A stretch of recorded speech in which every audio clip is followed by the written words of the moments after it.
ਵਿਰਾਸਤ TV live YouTube channel ਦੇਖ ਰਹੇ ਸਾਰੇ ਦਰਸ਼ਕਾਂ ਨੂੰ ਮੇਰੇ ਵੱਲੋਂ ਪਿਆਰ ਭਰੀ ਸਤਿ ਸ਼੍ਰੀ ਅਕਾਲ, ਨਮਸਤੇ ਅਤੇ ਆਦਾਬ। ਅੱਜ ਅਸੀਂ ਤੁਹਾਡੇ ਲਈ ਲੈ ਕੇ ਆਏ ਇੰਟਰਵਿਊ ਸੁਨੀਲ ਮੱਲਨ ਜੀ ਦੀ, ਜੋ ਕਿ ਲਵਪ੍ਰੀਤ ਦੇ ਵਕੀਲ ਹਨ।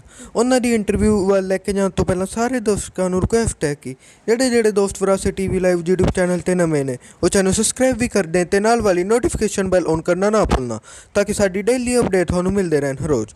ਹੁਣ ਤੁਹਾਨੂੰ ਲੈ ਚੱਲਦੇ ਹਾਂ ਸੁਨੀਲ ਮੱਲਨ ਜੀ ਦੀ ਇੰਟਰਵਿਊ ਦੇ ਵੱਲ। ਲਵਪ੍ਰੀਤ ਉਹਦਾ ਹਸਬੈਂਡ ਹੀ ਨਹੀਂ ਹੈ।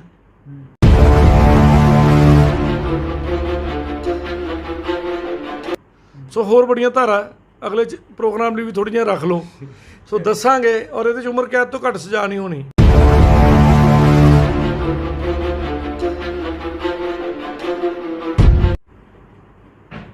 ਬੜਾ ਵਧੀਆ ਸਵਾਲ ਪੁੱਛਿਆ ਤੁਸੀਂ। ਰਾਜ ਹੀ ਨਾ ਰਹਿੰਦੀ ਹੈ, ਦੱਸ ਦਈਏ ਦਰਸ਼ਕਾਂ ਨੂੰ।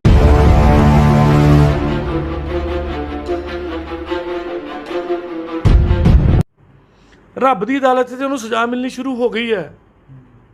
ਤੁਸੀਂ ਇੱਕ ਹੋਰ ਗੱਲ ਮੇਰੇ ਦਰਸ਼ਕ ਧਿਆਨ ਦੇਣ, ਮੌਤ ਹੋਈ ਹੈ ਤੇਰੇ ਘਰ ਵਾਲੇ ਦੀ, ਤੂੰ ਇੰਡੀਆ ਨਹੀਂ ਉਤਰੀ, ਰਿਹਾ ਜਾਂਦਾ ਭਾਜੀ।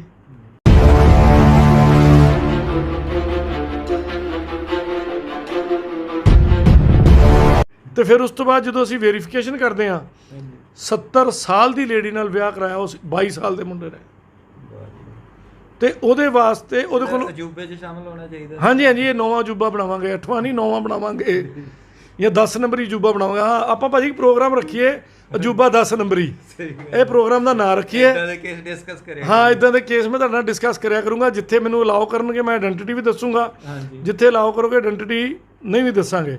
ਤਾਂ ਅਜੂਬਾ 10 ਨੰਬਰੀ ਇਹ ਯਾਦ ਰੱਖਿਓ। ਆਪਾਂ ਕਰਦੇ ਹਾਂ ਸ਼ੁਰੂ। ਅਸੀਂ ਪੈਸਾ ਗਵਾਇਆ, ਅਸੀਂ ਸ਼ਦਾਈ ਵੀ ਬਣੇ, ਉੱਤੋਂ ਪੁਲਿਸ ਨੇ ਸਾਡੇ ਖਿਲਾਫ ਚੱਲਣਾ, ਪਰ ਅਸੀਂ ਹੱਕ ਲੈ ਕੇ ਰਵਾਂਗੇ, ਛੱਡਦੇ ਨਹੀਂ। ਲੱਗ ਜੂ ਟਾਈਮ ਜਿਹੜਾ ਲੱਗਣਾ। ਹੁਣ ਸਾਡਾ ਕੀ ਗਵਾਚਣਾ?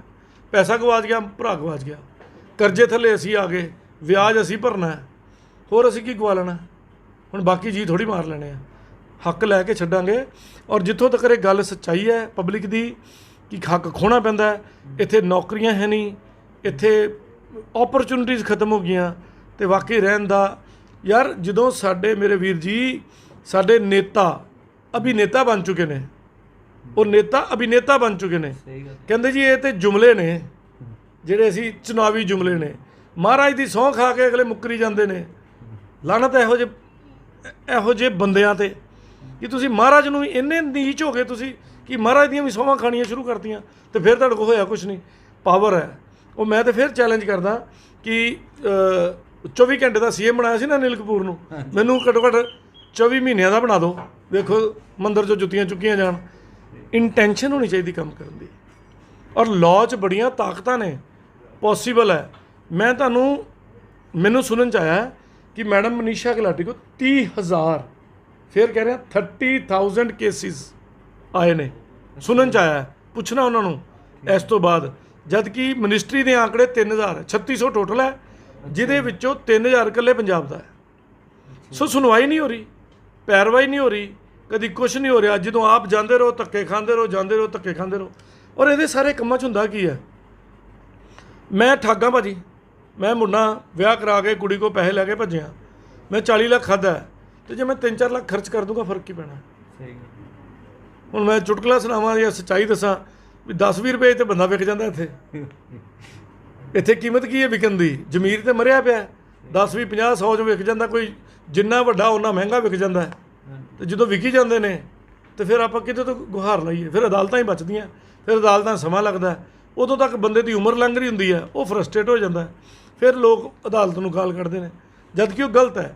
ਜੇ ਅਦਾਲਤ ਕੋਲ ਸਹੀ ਸੂਚਨਾ ਸਹੀ ਟਾਈਮ 'ਤੇ ਪਹੁੰਚ ਜਾਏ, ਪੁਲਿਸ ਆਪਣਾ ਰੋਲ ਨਿਭਾ ਦੇ, ਬਾਕੀ ਏਜੰਸੀਆਂ ਆਪਣਾ ਰੋਲ ਨਿਭਾ ਦੇਣ।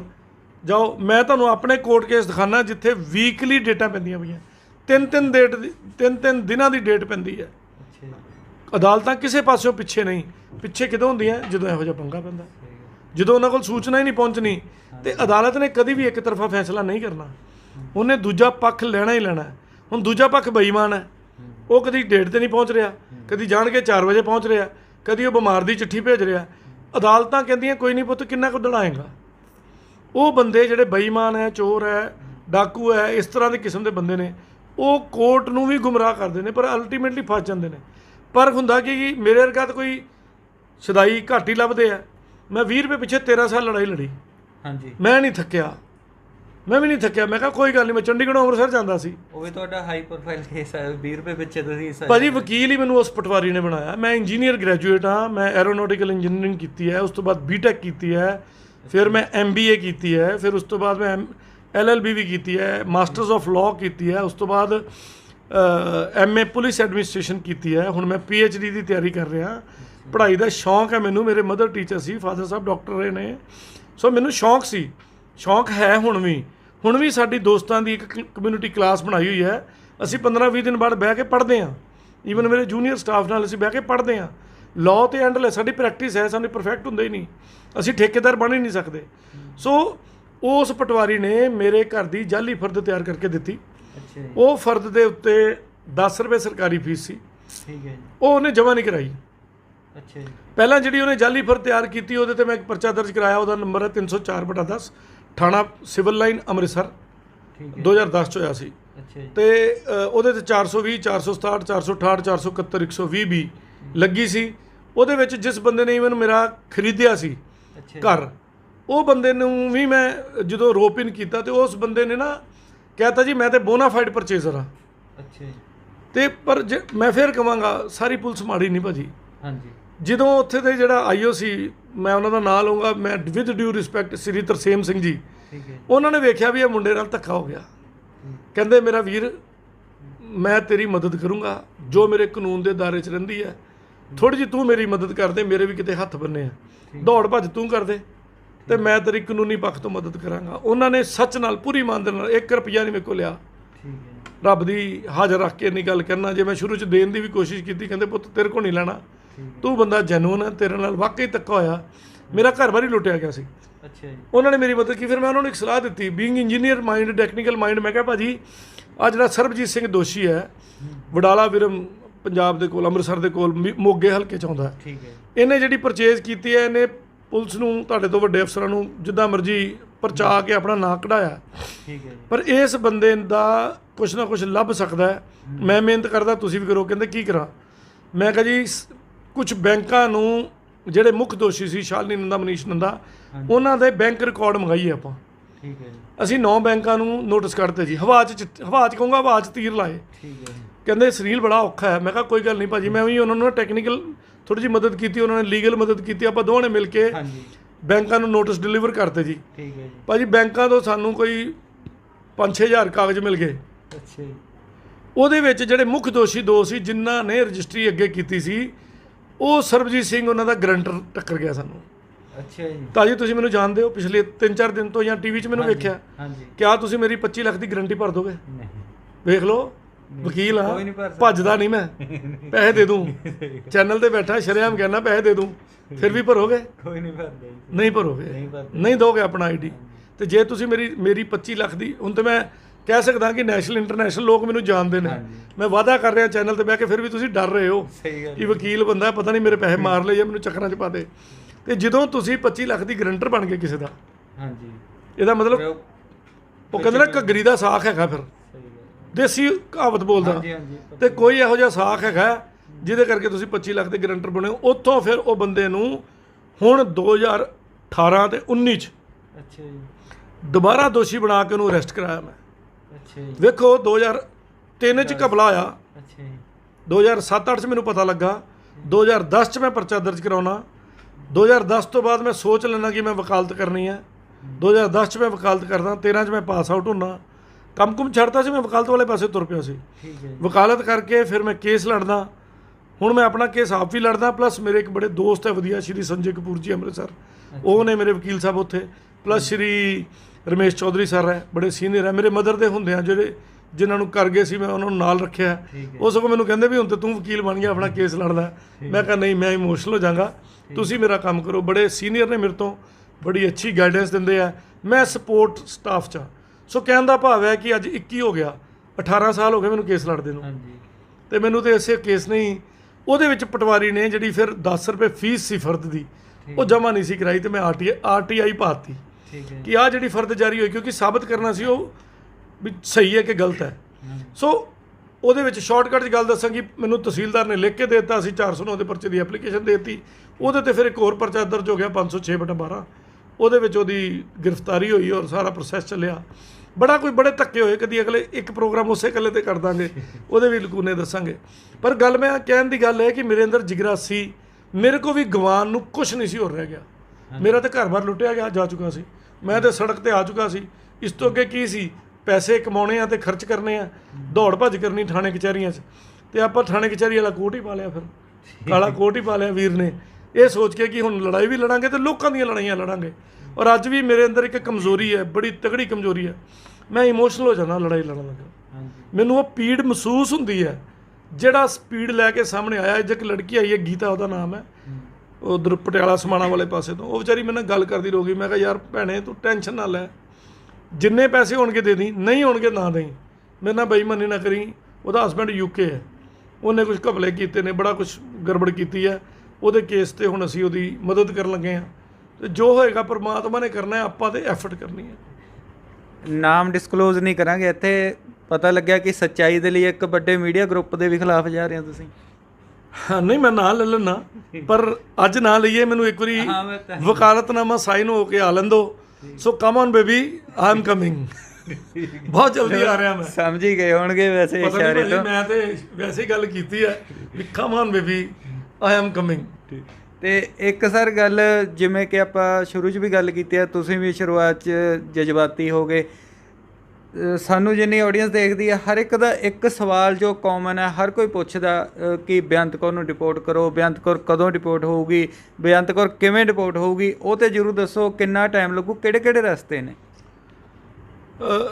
ਡਿਪੋਰਟ 100% ਹੋਏਗੀ, ਪਹਿਲੀ ਗੱਲ। ਹੁਣ ਉਹਦੇ 'ਚ ਪਹਿਲਾਂ ਮੈਂ ਦੋ ਪਹਿਲੂ ਦੱਸਦਾ। ਪਹਿਲੀ ਗੱਲ, ਮੈਂ ਬੇਅੰਤ ਕੌਰ ਵੱਲੋਂ ਗੱਲ ਕਰਦਾ ਕਿ ਉਹ ਅਸਾਈਲਮ ਲੈ ਲੇਗੀ, ਇਹ ਕਰੇਗੀ, ਉਹ ਕਰੇਗੀ, ਜਿੰਨੇ ਉਹਦੇ ਕੋਲ ਰਾਈਟਸ ਨੇ ਡੈਫੀਨੇਟਲੀ ਲੈ ਸਕਦੀ ਹੈ। ਮੰਨ ਲਓ ਆਪਾਂ ਨੂੰ ਕੀ ਦਿੱਕਤ ਹੈ, ਓਨੀ ਕਮਾਈ ਨਹੀਂ ਕਰੇਗੀ ਜਿੰਨੀ ਵਕੀਲਾਂ ਦੀ ਫੀਸ ਹੋਏਗੀ ਉੱਥੇ। ਆਪਣਾ ਆਪ ਵੇਚ ਕੇ ਵੀ ਉਹ ਪੈਸੇ ਪੂਰੇ ਨਹੀਂ ਕਰ ਪਾਏਗੀ। ਔਰ ਉੱਥੋਂ ਦੀਆਂ ਕੋਰਟਸ ਐਵੀਡੈਂਸ ਮੰਗਦੀਆਂ। ਬੇਅੰਤ ਕੌਰ ਨੂੰ ਅਦਾਲਤ ਪਹਿਲਾ ਸਵਾਲ ਪੁੱਛੇਗੀ, you got married on this date and you wrote yourself as bachelor on this date. ਸਿਰਫ ਰੀਜ਼ਨ ਦੱਸਦੇ, ਤੁਹਾਡੇ ਕੋਲ ਜਵਾਬ ਹੈ ਕੋਈ? ਤੁਹਾਡੇ ਵਿਆਹ ਦੀ ਤਰੀਕ ਕਿੰਨੀ ਹੈ ਦੱਸੋ। ਯਾਦ ਹੈ ਕਿ ਭਾਬੀ ਨੂੰ ਸ਼ਿਕਾਇਤ ਲਵਾਂ? ਲੱਗ ਜਾਣੀ ਸ਼ਿਕਾਇਤ ਤੁਹਾਡੀ ਹੁਣ। 29 ਜਨਵਰੀ, ਹਾਂ 29 ਜਨਵਰੀ, ਵਾਟ ਐਵਰ ਈਅਰ ਮੰਨ ਲਈਏ। ਕਿਆ ਤੁਸੀਂ ਮੰਨ ਲਓ 2015 ਮੰਨ ਲਈਏ ਇੱਕ ਮਿੰਟ ਲਈ, ਤੇ ਕਿਆ ਤੁਸੀਂ 2020 'ਚ ਆਪਣੇ ਆਪ ਨੂੰ ਲਿਖ ਸਕਦੇ ਹੋ ਮੈਂ ਕੁਆਰਾ? ਠੀਕ ਹੈ, ਪਾਸਪੋਰਟ ਤੇ 16 'ਚ ਵੀ ਨਹੀਂ ਲਿਖ ਸਕਦੇ, 16 'ਚ ਵੀ ਨਹੀਂ। ਮੈਂ ਕਿਹਾ 29 ਜਨਵਰੀ ਤੋਂ 30 ਜਨਵਰੀ ਨੂੰ ਹੀ ਤੁਸੀਂ ਲਿਖ ਸਕਦੇ ਮੈਂ ਬੈਚਲਰ। 30 ਜਨਵਰੀ ਵਾਲੇ ਫਾਰਮ ਤੇ ਜਿਹੜਾ 30 ਜਨਵਰੀ 'ਚ ਸਾਈਨ ਹੋਇਆ, ਰਾਈਟ। ਤੁਸੀਂ ਪਾਸਪੋਰਟ ਤੇ ਨਹੀਂ ਚੜਾਇਆ, ਨੋ ਪ੍ਰੋਬਲਮ। ਬਟ ਜਦੋਂ ਤੁਸੀਂ ਪਾਸਪੋਰਟ ਰਿਨਿਊ ਕਰਾਉਂਦੇ ਹੋ, ਉਹ ਵੀ ਉੱਥੋਂ ਹੁੰਦਾ ਹੈ ਰਿਨਿਊ, ਠੀਕ ਹੈ ਜੀ, ਕੈਨੇਡਾ 'ਚੋਂ, ਉਦੋਂ ਵੀ ਤੁਸੀਂ ਕੁਆਰੇ ਰਹਿ ਗਏ। ਅਮਰੀਕਾ ਦਾ ਵੀਜ਼ਾ ਲੈਂਦੇ ਹੋ, ਉਦੋਂ ਵੀ ਤੁਸੀਂ ਕੁਆਰੇ ਰਹਿ ਗਏ। ਅਮਰੀਕਾ ਦੇ ਵੀਜ਼ੇ ਲਵਾਉਣ ਦੇ ਪੈਸੇ ਆ ਗਏ, ਫੀਸ ਦੇਣ ਦੇ ਪੈਸੇ ਘਰ ਵਾਲੇ ਕੋਲ ਲੈਣੇ ਆ, ਫਿਰ ਵੀ ਤੁਸੀਂ ਕੁਆਰੇ ਰਹਿ ਗਏ। ਕਈ ਸਾਰੇ ਸਵਾਲ ਨੇ ਯਾਰ। ਤੇ ਮੈਂ ਕਹਿੰਦਾ ਲਈ ਜਾਏਗੀ, ਪਰ ਕਿਹੜੀ ਜ਼ਿੰਦਗੀ ਜੀਏਗੀ? ਪੰਜਾਬੀ 'ਚ ਕਹਾਂ ਕੁੱਤੇ ਦੀ ਮੌਤ ਮਰੇਗੀ। ਸਵੇਰੇ ਤਰੀਕ ਹੈ, ਕੱਲ੍ਹ ਤਰੀਕ ਹੈ, ਪਰਸੋਂ ਤਰੀਕ ਹੈ, ਅੱਜ ਤਰੀਕ ਹੈ, ਵਕੀਲ ਕੋਲ ਜਾਣਾ, ਉੱਥੇ ਭੱਜਣਾ। ਉਹ ਇੰਡੀਆ 'ਚ ਨਹੀਂ ਕੇਸ ਲੜਿਆ ਜਾਂਦਾ, ਤੇ ਉੱਥੋਂ ਦੀਆਂ ਅਦਾਲਤਾਂ ਤਾਂ ਸਾਡੇ ਤੋਂ ਤੇਜ਼ ਨੇ। ਸਹੀ ਗੱਲ ਹੈ। ਉੱਥੋਂ ਦੀ ਪੁਲਿਸ ਵੀ ਸਾਡੇ ਤੋਂ ਤੇਜ਼ ਹੈ, ਨੋ ਡਾਊਟ, ਬਹੁਤ ਲੇਟ ਕੰਮ ਕਰਦੀ ਹੈ। ਉੱਥੋਂ ਦੀ ਪੁਲਿਸ ਵੀ ਐਵੀਡੈਂਸ ਇਕੱਠਾ ਕਰਕੇ ਕੰਮ ਕਰਦੀ ਹੈ, ਠੀਕ ਹੈ ਜੀ। ਬਟ ਉਹ ਕੰਮ ਪੱਕਾ ਹੁੰਦਾ ਨਾ, ਫਿਰ ਬਚਾਅ ਨਹੀਂ ਹੁੰਦਾ। ਤੁਸੀਂ ਉੱਥੋਂ ਦੇ ਕੋਰਟਸ ਦੇ ਪ੍ਰੋਸੀਡਿੰਗਸ ਵੇਖਿਆ ਕਰੋ, ਉਸ ਪ੍ਰੋਸੀਡਿੰਗਸ ਦੇ ਵਿੱਚ ਪੂਰਾ ਮੌਕਾ ਦਿੱਤਾ ਜਾਂਦਾ ਹੈ। ਤੇ ਮੈਂ ਕਹਿੰਦਾ ਮਤਲਬ ਯਾਰ ਇੱਕ ਗੱਲ, ਵਕੀਲ ਹੋਣ ਦੇ ਨਾਤੇ ਨਹੀਂ, ਕਾਮਨ ਮੈਨ ਦੇ ਨਾਤੇ ਮੈਨੂੰ ਜਵਾਬ ਦਿਓ ਵੀ ਵਿਆਹ ਤੋਂ ਅਗਲੀ ਤਰੀਕ ਤੇ ਤੂੰ ਕੁਆਰੀ ਕਿਵੇਂ ਸੀ? ਮਤਲਬ ਇਹ ਪਰਮਾਨੈਂਟਲੀ ਆਣਾ ਹੀ ਪਏਗਾ, ਡਿਪੋਰਟ ਹੋਵੇਗੀ। ਦੋ ਚੀਜ਼ਾਂ ਨੇ, ਕੁਐਸਚਨ ਨੇ। ਡਿਪੋਰਟ ਦੀ ਵੀ ਗੱਲ ਕਲੀਅਰ ਕਰ ਦੇਣਾ। ਦੋ ਤਰੀਕੇ ਨਾਲ ਹੋਏਗੀ। ਇੱਕ ਤੇ ਜਦੋਂ ਅਸੀਂ ਉਧਰ ਫੈਡਰਲ 'ਚ ਪਾ ਦੇਣਾ, ਠੀਕ ਹੈ, CIC ਨੂੰ ਪਾ ਦੇਣਾ, ਠੀਕ ਹੈ ਜੀ, ਇਹਦਾ ਕੇਸ ਖੁੱਲ੍ਹ ਜਾਣਾ, ਹਾਂਜੀ, ਇਹਦੀ PR ਤੇ ਰੁਕ ਜਾਣੀ ਉੱਥੇ ਹੀ। ਠੀਕ ਹੈ ਜੀ, ਉਹ PR ਉਦੋਂ ਤੱਕ ਨਹੀਂ ਹੋਣੀ ਜਦ ਤੱਕ ਇਹ ਕੇਸ ਕਲੀਅਰ ਨਹੀਂ ਕਰਾਉਂਦੀ। ਠੀਕ ਹੈ, ਹੁਣ ਇਹਦੇ ਕੋਲ ਅਗਲੀ ਆਪਸ਼ਨ ਹੋਏਗੀ ਕੇਸ ਵਿਡਰਾਅ ਕਰਨ ਦੀ। ਠੀਕ ਹੈ, ਕਰ ਲੈ, ਕੋਈ ਦਿੱਕਤ ਨਹੀਂ। ਕੇਸ ਵਿਡਰਾਅ ਕਰਕੇ ਤੂੰ ਅਸਾਈਲਮ ਪਾ ਲੈ, ਪਰ ਉਹ ਰਿਕਾਰਡ ਗੈਪ ਥੋੜੀ ਹੋ ਜਾਣਾ, ਉਹ ਰਿਕਾਰਡ ਉੱਥੇ ਖੜਾ ਰਹਿਣਾ। ਜਦੋਂ ਇਹਨੇ ਅਸਾਈਲਮ ਪਾਉਣੀ ਹੈ, ਉਹ ਰਿਕਾਰਡ ਫਿਰ ਨਾਲ ਜੁੜ ਜਾਣਾ। ਪਹਿਲਾਂ ਠੱਗੀ ਕਿ ਤੂੰ ਕੁਆਰੀ ਲਿਖਾ ਲਿਆ, ਸਭ ਕੁਝ ਕਰ ਲਿਆ, ਪੈਸੇ ਲੈ ਲਏ, ਪੈਸਿਆਂ ਦੀ ਠੱਗੀ ਵੀ ਲਏ ਤੂੰ ਸਹੁਰਿਆਂ ਕੋਲੋਂ। ਜਦੋਂ ਤੇਰਾ ਉਹਨਾਂ ਨਾਲ ਰਿਸ਼ਤਾ ਕੋਈ ਨਹੀਂ, ਇੱਕ ਮੰਗਣਾ ਹੀ ਹੋਇਆ ਨਾ, ਚਲੋ ਇੰਝ ਚੱਲੀਏ, ਬਾਇਓਲੋਜੀਕਲ ਰਿਸ਼ਤਾ ਤੇ ਨਹੀਂ ਬਣਿਆ, ਸਰਟੀਫਿਕੇਟ ਵਾਲਾ ਰਿਸ਼ਤਾ ਤੇ ਨਹੀਂ ਬਣਿਆ, ਤੂੰ ਕਹਿੰਦੀ 13,80,000 ਰੁਪਇਆ ਮੈਨੂੰ ਮੇਰੇ ਮਾਂ ਪਿਓ ਨੇ ਦਿੱਤਾ, ਜਦ ਕਿ ਸਟੇਟ ਬੈਂਕ ਤੋਂ ਸਟੇਟ ਬੈਂਕ ਤੇ HDFC ਦੀਆਂ ਐਂਟਰੀਆਂ ਬੋਲਦੀਆਂ ਖੁੱਡੀ ਕਲਾ ਦੀਆਂ ਕਿ 13,80,000 ਰੁਪਇਆ ਲਵਪ੍ਰੀਤ ਪਰਿਵਾਰ ਚੋਂ ਆਇਆ ਹੈ, ਤੂੰ ਉਹ ਵੀ ਮਿਸਰੈਪ ਕਰਦੀ ਹੈ। ਮਤਲਬ ਕਿੱਥੇ ਕਿੱਥੇ ਬਚੇਂਗੀ, ਐਵੀਡੈਂਸ ਕਲੀਅਰ ਹੈ। ਫਿਰ ਤੂੰ ਸਾਇਲਮ ਲਾਉਣੀ ਹੈ, ਇੱਕ ਹੋਰ ਆਪਣੇ ਤੇ ਪਰਚਾ ਕਰਾ ਲੇਂਗੀ। ਔਰ ਜਦੋਂ ਤੇਰਾ ਚਿੱਠਾ ਖੁੱਲ੍ਹ ਗਿਆ, ਤੈਨੂੰ ਅਪੀਲ ਦਾ ਮੌਕਾ ਮਿਲ ਗਿਆ, ਉਹਦੇ 'ਚ 30 ਦਿਨ ਦਾ ਟਾਈਮ ਮਿਲਣਾ ਹੈ, ਉਧਰ ਦੀ ਸਰਕਾਰ ਨੇ ਤੇਰਾ ਵੀਜ਼ਾ ਕੈਂਸਲ ਕਰ ਦੇਣਾ। ਹੁਣ ਵੀਜ਼ਾ ਕੈਂਸਲ ਕਰਕੇ ਤੇਰੇ ਕੋਲ ਕੀ ਆਪਸ਼ਨ ਹੈ, ਤੂੰ ਕਿਸੇ ਵੀ ਕੰਟਰੀ ਉੱਡ ਜਾਏ, ਉੱਥੇ ਅਸੀਂ ਤੇਰੀ ਪਹਿਲਾਂ ਹੀ ਠੱਪਾ ਲਵਾਇਆ ਹੋਣਾ ਕਿ ਆ ਇਹਦੇ ਤੇ 420 ਦਾ ਪਰਚਾ, ਪੁਲਿਸ ਤੇ ਵੀ ਪ੍ਰੈਸ਼ਰ ਪਾ ਕੇ ਉੱਧਰੋਂ ਰੈੱਡ ਕਾਰਨਰ ਨੋਟਿਸ ਤੇ PO ਦੀ ਕਾਰਵਾਈ ਚਲਾ ਹੀ ਰਹੇ ਆ। ਤੇ ਉਸ ਤੋਂ ਬਾਅਦ ਉਹ ਜਿਹੜੇ ਕੰਟਰੀ ਗਈ ਉਹਨਾਂ ਨੇ ਉੱਥੇ ਡਿਟੇਨ ਕਰ ਲੈਣਾ, want to go to India, ਤੇ ਇੱਥੇ ਜੇਲ੍ਹ 'ਚ ਪਾਈਏ, ਕੀ ਕਰ ਲੇਗੀ? ਜਿਹੜੇ ਉੱਥੋਂ ਲਿਪਸਟਿਕ ਪਾਊਡਰ ਬਿੰਦੀਆਂ ਲਿਆਉਣੇ ਆ ਨਾ, ਉੱਥੇ ਰਹਿ ਜਾਣੇ ਆ। ਇਹ ਇਕੱਲੀ ਹੀ ਵਾਪਸ ਪਹੁੰਚੇਗੀ ਇਹਦੇ ਸਿਰਫ ਪਾਸਪੋਰਟ ਦੇ ਨਾਲ, ਬਾਕੀ ਸਮਾਨ ਸਰਚ ਵਿੱਚ ਪਿਆ ਰਹਿਣਾ। ਉਹਦੀ ਵੀ ਇਨਕਮ ਦੇ ਸੋਰਸ ਔਰ ਬੜਾ ਕੁਝ ਦੱਸੇਗੀ। ਫਿਰ 2019 'ਚ ਤੂੰ ਵਿਆਹੀ ਹੋ ਗਈ ਤੇ 2020 'ਚ ਕੁਆਰੀ ਕਿਵੇਂ ਹੁੰਦੀ? ਮੈਂ ਆਹ ਵਾਲਾ ਯਾਰ ਮੈਨੂੰ ਸਮਝ ਨਹੀਂ ਆਉਂਦੀ ਵੀ ਆਹ ਫਾਰਮੂਲਾ ਸਿੱਖਣਾ ਹੈ ਮੈਂ ਬੇਅੰਤ ਕੋਲੋਂ, ਮੈਂ ਵੀ ਕੁਆਰਾ ਹੋਣਾ ਚਾਹੁੰਦਾ, ਮੈਂ ਵੀ ਆਪਣੀ ਕੁਛ ਸੋਚਣਾ ਚਾਹੁੰਦਾ ਜ਼ਿੰਦਗੀ ਬਾਰੇ। ਆਹ ਜਿੰਨੇ ਮੁੰਡੇ ਮੇਰੇ ਨਾਲ ਕੰਮ ਕਰਦੇ ਆ ਸਾਰਿਆਂ ਨੂੰ ਫਾਰਮੂਲਾ ਦੱਸ, ਕੁੜੀਆਂ ਵੀ ਕੰਮ ਕਰਦੀਆਂ, ਵੀ ਇਹ ਫਾਰਮੂਲਾ ਸਮਝਾ ਵੀ ਵਿਆਹ ਤੋਂ ਬਾਅਦ ਕੁਆਰੇ ਕਿਵੇਂ ਹੋਈਦਾ, ਆਪਾਂ ਉਹਦਾ ਸਾਰੀ ਜਨਤਾ ਨੂੰ ਦੱਸੀਏ। ਭਾਜੀ ਕਿੰਨੀ ਵਧੀਆ ਗੱਲ ਹੈ। ਹੋ ਸਕਦਾ ਵੀ ਹਾਂ, ਕੁਆਰੇ ਕਿਵੇਂ ਹੋਈਦਾ, ਮੈਨੂੰ ਉਹ ਕਾਨੂੰਨ ਸਮਝਣਾ। ਸਾਡੀ ਕਿਸੇ ਕਾਨੂੰਨ, ਮੈਂ ਬੜੀਆਂ ਕਿਤਾਬਾਂ ਮੋਟੀਆਂ ਮੋਟੀਆਂ ਪੜ੍ਹੀਆਂ, ਸਾਡੀ ਕਿਸੇ ਕਿਤਾਬ 'ਚ ਨਹੀਂ ਲਿਖਿਆ ਵੀ ਵਿਆਹ ਤੋਂ ਬਾਅਦ ਕੁਆਰੇ ਕਿਵੇਂ ਹੋਈਦਾ, ਜਾਂ ਵਿਡੋਰ ਹੋਈਦਾ ਤੇ ਜਾਂ ਡਿਵੋਰਸੀ ਹੋਈਦਾ ਜਾਂ ਸੈਪਰੇਟਿਡ ਹੋਈਦਾ। ਆਹ ਨਵਾਂ ਜਿਹੜਾ ਲਾਅ ਹੈ ਨਾ ਜੀ, ਸਿੱਖਣਾ ਭਾਜੀ ਆਪਾਂ। ਹਾਂ, ਇਹਦਾ ਨਾਲ ਲਾਅ ਅੰਤ ਕੌਰ ਜੀ। ਤੇ ਇੱਕ ਸਰ ਇਹਦੇ ਨਾਲ ਰਿਲੇਟਡ ਹੋਰ ਕੁਐਸਚਨ ਪੁੱਛਾਂਗੇ। 420 ਬੇਅੰਤ ਕੌਰ ਤੇ ਲੱਗ ਚੁੱਕੀ ਹੈ, ਠੀਕ ਹੈ। ਹਾਲਾਂਕਿ ਲੋਕਾਂ ਦੀ, ਹਰ ਲੋਕ ਦਾ ਇਹੀ ਚਾਹੁੰਦੇ ਵੀ ਜਲਦ ਤੋਂ ਜਲਦ ਧਾਰਾਵਾਂ ਦੇ ਵਿੱਚ ਵਾਧਾ ਹੋਵੇ। ਤੁਸੀਂ ਕਾਨੂੰਨ ਦੇ ਬਹੁਤ ਨੇੜੇ ਹੋ, ਤੇ ਕਿੰਨੀਆਂ ਧਾਰਾਵਾਂ ਬਣਦੀਆਂ ਨੇ ਜੇ ਮੋਟੇ-ਮੋਟੇ ਲੋਕਾਂ ਨੂੰ ਸਮਝਾਉਣ ਦੇ ਲਈ ਦੱਸੀਏ, ਜਿਹੜੀਆਂ ਬੇਅੰਤ ਕੌਰ ਤੇ ਇਸ ਕੇਸ ਦੇ ਵਿੱਚ ਲੱਗਣੀਆਂ ਚਾਹੀਦੀਆਂ ਨੇ ਕਾਨੂੰਨ ਦੇ ਹਿਸਾਬ ਨਾਲ? ਬਿਨਾਂ ਕਿਤਾਬ ਪੜ੍ਹਿਆਂ ਤਾਂ ਮੈਂ ਥੋੜ੍ਹੀਆਂ ਜਿਹੀਆਂ ਬੋਲ ਦਿੰਦਾ, ਬਾਕੀ ਸਹੀ। ਦੇਖੋ, ਜਿਹੜੀ ਇਹਨੇ ਆਪਣੇ ਆਪ ਨੂੰ ਕੁਆਰੀ ਲਿਖਿਆ, ਉਹ ਮਿਸਰੀਪ੍ਰੈਜ਼ੈਂਟ 420 'ਚ ਵੀ ਕਵਰ ਹੁੰਦਾ ਹੈ, ਤੇ 465, 467, 468, 471, 120 ਵੀ। ਅੱਛਾ ਜੀ। ਪਹਿਲਾਂ ਤਾਂ ਇਹ ਧਾਰਾ ਦੱਸ ਦਿੰਦਾ, ਇਹਦੇ ਵਿੱਚ ਈਵਨ ਜਿੰਨੀ ਤਰ੍ਹਾਂ ਦੇ ਵੀ ਇਹਨੇ ਦਸਤਾਵੇਜ਼ ਜਾਲੀ ਬਣਾਏ, ਜਿੰਨੀ ਤਰ੍ਹਾਂ ਦੀਆਂ ਨੇ ਜਾਲੀ ਰਿਪਰੈਜ਼ੈਂਟੇਸ਼ਨਾਂ ਦਿੱਤੀਆਂ, ਇਹ ਸਾਰੀਆਂ ਧਾਰਾ 'ਚ ਕਵਰ ਹੋ ਜਾਂਦਾ ਜੀ, ਠੀਕ ਹੈ। ਉਸ ਤੋਂ ਬਾਅਦ ਜੇ ਅੱਗੇ ਆ ਜਾਈਏ, ਤੇ ਇਹਨੇ ਲੜਕੇ ਨੂੰ ਮਰਨ ਵਾਸਤੇ ਉਕਸਾਇਆ, ਅਬੈਟਮੈਂਟ ਟੂ ਸੁਸਾਈਡ। ਇਹਦੇ ਵਿੱਚ ਵੀ ਮੈਂ ਦੋਸਤਾਂ ਨੂੰ ਦੱਸਣਾ ਚਾਹੁੰਦਾ, ਆਪਣੇ ਦਰਸ਼ਕਾਂ ਨੂੰ, ਵੀ 306 ਅਬੈਟਮੈਂਟ ਹੈ। ਮੌਤ ਦਾ ਕਾਰਨ ਕੌਣ ਬਣਿਆ, ਤਰੀਕਾ ਜ਼ਰੂਰੀ ਨਹੀਂ, ਉਹ ਕਿਸ ਤਰ੍ਹਾਂ ਮਰਿਆ ਉਹ ਜ਼ਰੂਰੀ ਨਹੀਂ, ਠੀਕ ਹੈ ਜੀ। ਮਰਿਆ ਕਿਸ ਕਾਰਨ ਤੋਂ, ਤਰੀਕਾ ਕੋਈ ਵੀ ਹੋ ਸਕਦਾ, ਤਰੀਕਾ ਕੋਈ ਵੀ ਹੋ ਸਕਦਾ। ਮਤਲਬ ਬੱਸ ਥੱਲੇ ਆ ਕੇ ਮਰਿਆ ਤੇ ਸੁਸਾਈਡ ਨਹੀਂ। ਔਰ 6 ਤੋਂ 8 ਸੁਸਾਈਡ ਨੋਟ ਕਹਿ ਸਕਦੇ ਹੋ ਅਵੇਲੇਬਲ ਹੈ। ਉਹ ਅੱਗੋਂ ਅੰਗੂਠਾ ਵੀ ਵਿਖਾਉਂਦੀ ਵੀ ਜਾ ਮਰ ਜਾ, ਮੈਂ ਤੈਨੂੰ ਪਰਵਾਹ ਨਹੀਂ ਕਰਦੀ। ਜੇ ਮੈਂ ਹੁਣ ਦੂਜੇ ਪਾਸੇ ਕਹਾਂ, ਜੇ ਉਹਨੇ ਇਹਨੂੰ ਲਾਰਾ ਲਾ ਕੇ ਰੱਖਿਆ ਸੀ ਕਿ ਤੈਨੂੰ ਮੈਂ ਲੈ ਜੂੰ, ਤੇ ਆਪਣੇ ਆਪ ਨੂੰ ਕੁਆਰੀ ਲਿਖਿਆ ਸੀ, ਹਿਊਮਨ ਸਮਗਲਿੰਗ ਐਕਟ ਦੀ ਵੀ ਧਾਰਾ ਬਣ ਸਕਦੀ 13। ਠੀਕ ਹੈ। ਇਹਦੇ ਕੋਲ ਕੋਈ ਰਾਈਟ ਹੀ ਨਹੀਂ, ਤੇਰਾ ਹਸਬੈਂਡ ਹੀ ਨਹੀਂ ਹੈ। ਚਲੋ ਉਹਨੂੰ ਬੇਅੰਤ ਕੌਰ ਵੱਲੋਂ ਚੱਲਦੇ ਆ, ਲਵਪ੍ਰੀਤ ਉਹਦਾ ਹਸਬੈਂਡ ਹੀ ਨਹੀਂ ਹੈ, ਤੇ ਜੇ ਉਹਨੂੰ ਬਾਹਰ ਲਿਜਾਣ ਦੀ ਵਾਅਦੇ ਕਰਦੀ ਤੇ ਤੇਰਾ ਹਿਊਮਨ ਸਮਗਲਿੰਗ ਐਕਟ 'ਚ ਉਹਦਾ ਨੰਬਰ ਆਉਂਦਾ ਹੈ। ਸੋ ਹੋਰ ਬੜੀਆਂ ਧਾਰਾ ਅਗਲੇ ਪ੍ਰੋਗਰਾਮ ਲਈ ਵੀ ਥੋੜ੍ਹੀਆਂ ਰੱਖ ਲਓ, ਸੋ ਦੱਸਾਂਗੇ। ਔਰ ਇਹਦੇ 'ਚ ਉਮਰ ਕੈਦ ਤੋਂ ਘੱਟ ਸਜ਼ਾ ਨਹੀਂ ਹੋਣੀ। ਉਹੀ ਮੈਂ ਜਾਂਦੇ ਜਾਂਦੇ ਇੱਕ ਵਾਰ ਲਾਸਟ ਕੁਐਸਚਨ ਤੁਹਾਨੂੰ ਪੁੱਛਣੇ ਚਾਹਾਂਗੇ ਕਿ ਕਿੰਨੇ % ਚਾਂਸ ਨੇ ਬੇਅੰਤ ਕੌਰ ਨੂੰ ਸਜ਼ਾ ਹੋਣ ਦੇ? ਬੜਾ ਵਧੀਆ ਸਵਾਲ ਪੁੱਛਿਆ ਤੁਸੀਂ, ਰਾਜ ਹੀ ਨਾ ਰਹਿੰਦੀ ਹੈ। ਦੱਸ ਦਈਏ ਦਰਸ਼ਕਾਂ ਨੂੰ ਥੋੜ੍ਹਾ ਜਿਹਾ, ਹਲੇ ਬੜਾ ਅਰਲੀ ਹੋਊ ਇਹਨੂੰ ਦੱਸਣਾ, ਠੀਕ ਹੈ, ਕਿਉਂਕਿ ਹਲੇ ਮੈਂ ਸਿਰਫ ਆਪਣੇ ਪ੍ਰੂਫ ਦੇਖੇ ਆ। ਹਾਂਜੀ।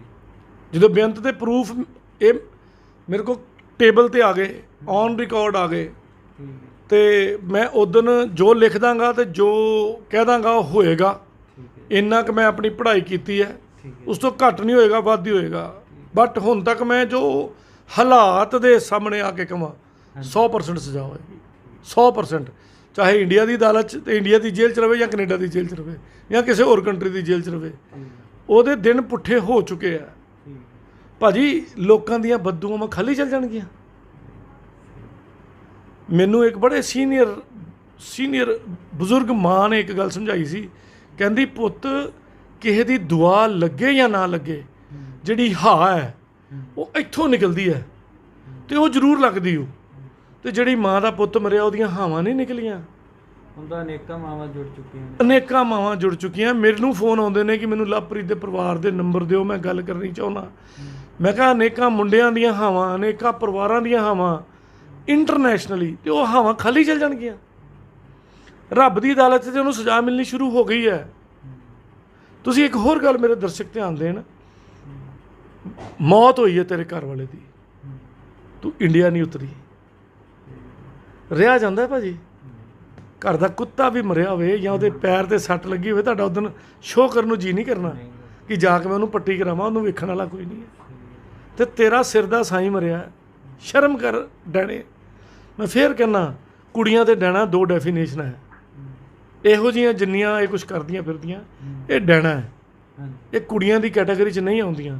ਤੇ ਜਿਹੜੇ ਮੁੰਡੇ ਇਹੋ ਜਿਹਾ ਕੁਛ ਕਰੀ ਫਿਰਦੇ ਨੇ, ਉਹ ਭੂਤ ਨੇ, ਉਹ ਵੀ ਮੁੰਡਿਆਂ ਦੀ ਕੈਟਾਗਰੀ 'ਚ ਨਹੀਂ ਆਉਂਦੇ। ਯਾਦ ਰੱਖੋ, ਇਹ ਮੇਰੀਆਂ ਗੱਲਾਂ ਹਰ ਪ੍ਰੋਗਰਾਮ 'ਚ ਨੇ। ਔਰ ਅੱਗ ਲੱਗਦੀ ਹੈ ਇਹੋ ਜਿਹੇ ਗੰਦੇ ਲੋਕਾਂ ਦਾ ਬਾਰੇ ਮੂੰਹ 'ਚ ਸ਼ਬਦ ਲਿਆਉਣ ਨੂੰ ਵੀ ਜੀ ਨਹੀਂ ਕਰਦਾ। ਬਟ ਡੈਫੀਨੇਟਲੀ ਇਸ ਭੂਤਾਂ ਨੂੰ ਤੇ ਡੈਣਾ ਨੂੰ ਸਜ਼ਾ ਦਿਵਾਉਣੀ ਆਪਾਂ, ਛੱਡਣਾ ਨਹੀਂ।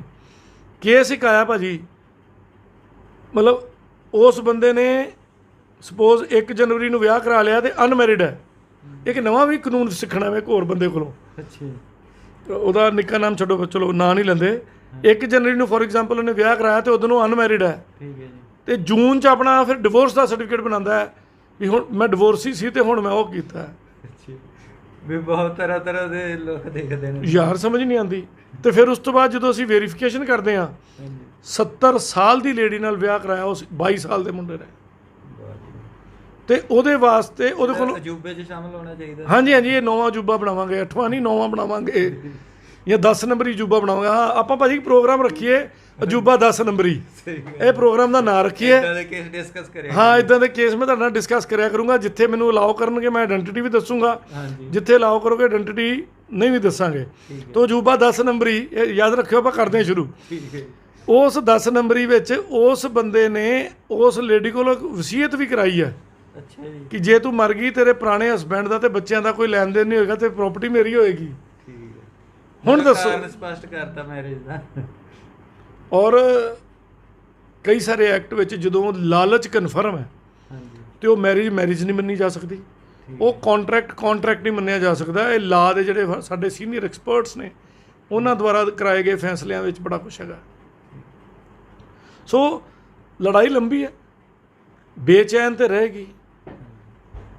ਬਦਦੁਆਵਾਂ ਉਹਨੂੰ ਨੀਂਦ ਨਹੀਂ ਆਉਣ ਦੇਣਗੀਆਂ, ਚੈਨ ਦੀ ਨੀਂਦ ਨਾਲ ਨਹੀਂ ਸੋਏਗੀ। ਤੇ ਜਦੋਂ ਉਹਨੂੰ ਰੋਜ਼ ਕਦੀ ਪੁਲਿਸ, ਕਦੀ ਕੋਰਟ, ਕਦੀ ਵਕੀਲ, ਕਦੀ ਲੀਗਲ ਪ੍ਰੋਸੈਸ 'ਚੋਂ ਗੁਜ਼ਰਨਾ ਪਏਗਾ। ਤੇ ਤੁਸੀਂ, ਤੁਹਾਡਾ ਇੱਕ ਕਾਰ ਦਾ ਚਲਾਨ ਹੋਇਆ ਕਦੀ ਭਾਜੀ? ਹਾਂਜੀ, ਹੁੰਦਾ ਰਹਿੰਦਾ ਹੈ ਨਾ। ਤੇ ਕਿੰਨੀ ਬੇਚੈਨੀ ਹੁੰਦੀ ਹੈ। ਇੱਥੇ ਤੇ ਮਰਡਰ ਦਾ ਚਾਰਜ ਹੈ, ਮਰਡਰ ਦਾ ਚਾਰਜ ਬਚਨ ਦੇਵਾਂਗੇ। ਮਤਲਬ ਅਸੀਂ ਚੂੜੀਆਂ ਪਾਈਆਂ ਹੈ, ਉਹ ਗੱਲ ਵੀ ਕਾਲਾ ਕੋਟ ਅਸੀਂ ਐਵੇਂ ਪਾ ਲਿਆ। ਸਹੀ ਗੱਲ ਹੈ। ਮੈਂ ਉਹਨੂੰ ਨੋਟਿਸ ਪਾਇਆ, ਔਰ ਮੈਂ ਤੁਹਾਨੂੰ ਦਿਖਾ ਦਿੰਦਾ ਹੁਣੇ, ਉਹਨੇ ਮੇਰਾ ਨੋਟਿਸ ਨਹੀਂ ਰਿਸੀਵ ਕੀਤਾ, ਇੰਨਾ ਡਰ ਗਿਆ। ਵੈਸੇ ਬੜੇ ਆਪਣੇ ਆਪ ਨੂੰ ਤੋਪ ਸਮਝਦੇ ਨੇ ਲੋਕ।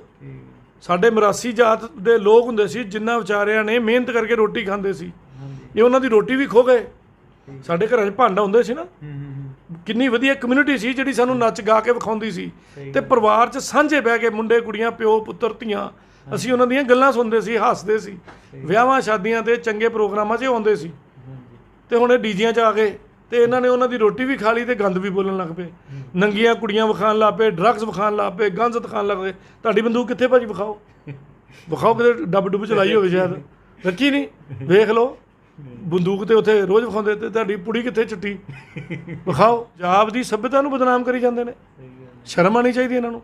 ਉਹ ਮਨਕੀਰਤ ਔਲਖ, ਉਹਦੀ ਵੀ ਕੋਈ ਵੇਖ ਲਓ, ਉਹਦਾ ਘਮੰਡ ਨਹੀਂ ਮਾਣ। ਉਹਨੇ ਗਾਣਾ ਗਾਇਆ ਕਿ ਰਫਲਾਂ ਦੇ ਖੋਖੇ, ਤੇ ਉਹ ਕਹਿੰਦਾ ਚੱਕੀ ਉਹ ਵਕੀਲ ਫਿਰਦੇ। ਮੈਂ ਨੋਟਿਸ ਪਾਇਆ, ਉਹਦੇ ਕੋਲ ਜਵਾਬ ਨਹੀਂ ਲੱਭਾ ਹਾਲ ਤੱਕ।